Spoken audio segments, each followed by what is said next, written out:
It's Paul Unscripted with Kelly and Paul. Good morning, Paul Cruikshank. Good morning, Kelly. I think this is going to be our second one of the year. Yes, indeed. 2026 has been hit with a bang, really. Yeah, there's no time to just chill, sadly. We hit the road running. I think as a country, we've hit the road running.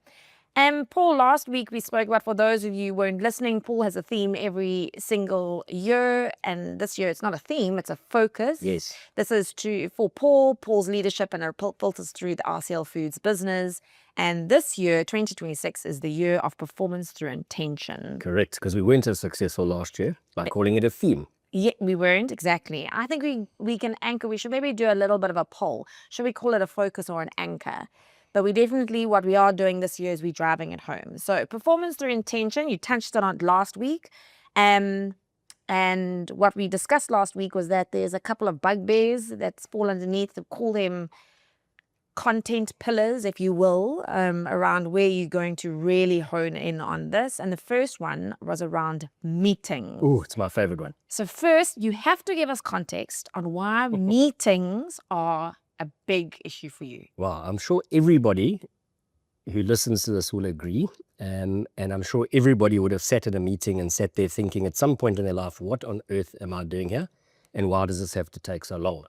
So I look at my diary and it just gets scattered with hundreds of meetings that are long, that are not clearly articulated what the purpose of the meeting is. Mm-hmm. No one actually asks what they want from me in the meeting. And sometimes there's no prep or sort of pre-read, which could be an email, by the way, or WhatsApp, could be a voice note. Mm-hmm. I would live with a voice note. That's even quicker, which actually sets the context of what we're trying to do. So I think we need to become far more intentional within RCL Foods about how we structure meetings, who's there, what the content is, what are you actually looking for. There is information sharing sessions. I get that. So not every meeting needs a decision, but you should really reflect on whether you need to be there or not.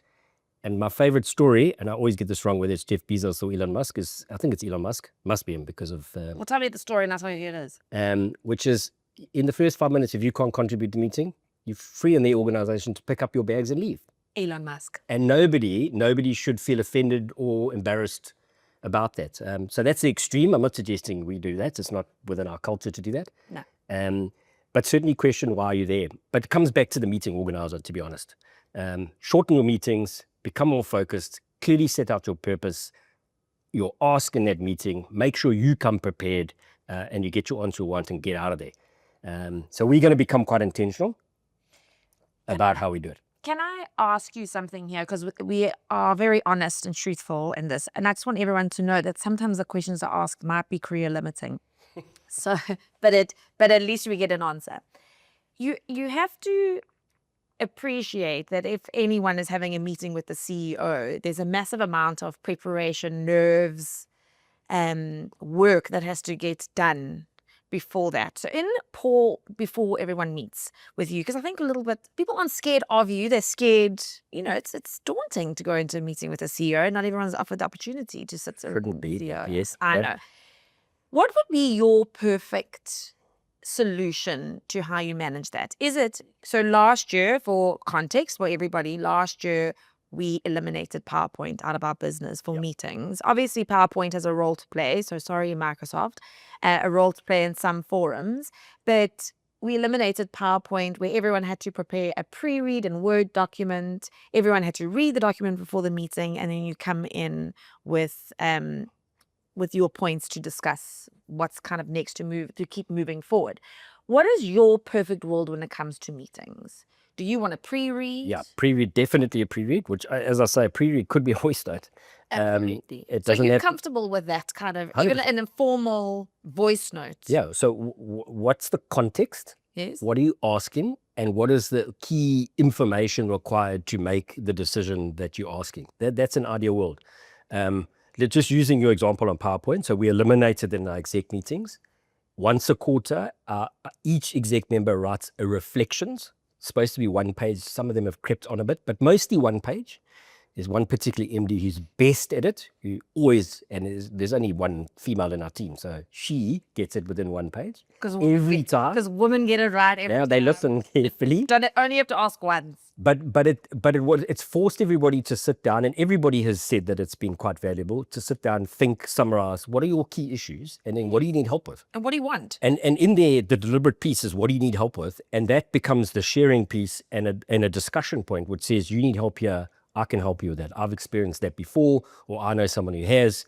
Let's have a coffee, or let me explain now how I think you should approach that. And it's actually worked. It's made our exec meetings more effective. We've shortened them as a consequence. Yes. And now in this year, I think I spoke, was it early in this one or the previous podcast, I've lost now, is about changes to the exec meetings. And we've taken some meetings out because we've become far more efficient in our meetings because of the way in which we're structuring them now. And I suppose another part to meetings is, so there's the amount of meetings that get had, what needs to get done in a meeting. So I suppose we're looking for purposeful meetings. And then I'll let you say it, so it can be the Paul saying. What did you used to call those people in meetings? Which people? Passengers? Passengers, yes. Which is too many people in meetings. Passengers. So talk us through your bugbear on that. Yeah. So I think what, and this I can only talk for RCL. I can't talk. And you're going to talk for Paul. And I can talk for Paul. Is that we often invite people to meetings because we feel we want to be inclusive, and we feel that we'll leave them out. The reality is you're wasting that person's time if they can't contribute to that meeting. And that's not a bad thing. It's just a reality of life. They actually can't add value to that conversation. It doesn't mean you don't go afterwards. Send them the 3-minute voice note, which actually says, let me summarize the meeting I've just been in. Here's the headlines. And at our next catch up, I'll give you a little bit more detail, but there's nothing to worry about. The solution has been found. Done.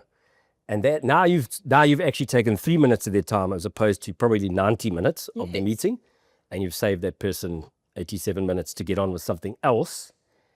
And this all comes back to unlocking more value for the business. I must say that. So it's not about trying to get a bugbear on meetings. It's about we've got infinite time, which is where the whole focus starts. And how do you better allocate that time? We're not trying to do less. We actually do more, because you have time to do more. You have time to think, apply your mind, get you better solutions on problems which everybody has in their role. So that's what I'm trying to do here. Is let's free up capacity. And if you take this whole focus, this is the one thing that actually properly gets under my skin, because we're wasting people's time. And I suppose being in meetings, it almost becomes a cultural habit. Yep. Within and maybe not in our business, maybe in certain pockets of our business, maybe in other businesses, but there's definitely this meeting culture. Kelly, it isn't our business. Okay. I walk around and I walk past meeting rooms and I see 25 people in a meeting room. I wonder what all 25 are doing. Half of them are on their laptops or phones. Yeah. That's the truth, which means that they're the passenger and shouldn't be there. Yeah. And that's okay, because they've obviously got work to do. They're on their laptop. Yeah, but the point is that it's a trade-off on time. There's only so much time in a day. 100%. There's only so much things that can get done. So many things that can get done in a day. So why are you sitting in a meeting where you're not adding value, where you could be adding value somewhere else? So let me say this as a maybe concluding comment. Is when it comes to resource, my new thing in 2026 is when you come and ask for more resource, my first question is going to be, why do you need more resource, and how many meetings does that person sit in, and how much value are they getting from that? Because the unlock on their time and ability to actually do what you need might actually sit in what they're sitting in, which is the passenger meeting that they're sitting in. Well, Paul, that's a good conclude. We are definitely going to continue to check in with you on how this is going. And then I think we should do like a pressure test around the business on if meetings are coming down. I think this will resonate with a lot of people in the business. I think in the business and outside of the business. 100%. Because I can't believe this is isolated to us. No, definitely. Only. And I can't believe it's the only, it irritates you only. So we're going to leave it at that. It was about meetings. Paul Unscripted 2026 with Paul and Kelly at RCL Foods. Enjoy your day, everyone. Cheers, Kelly.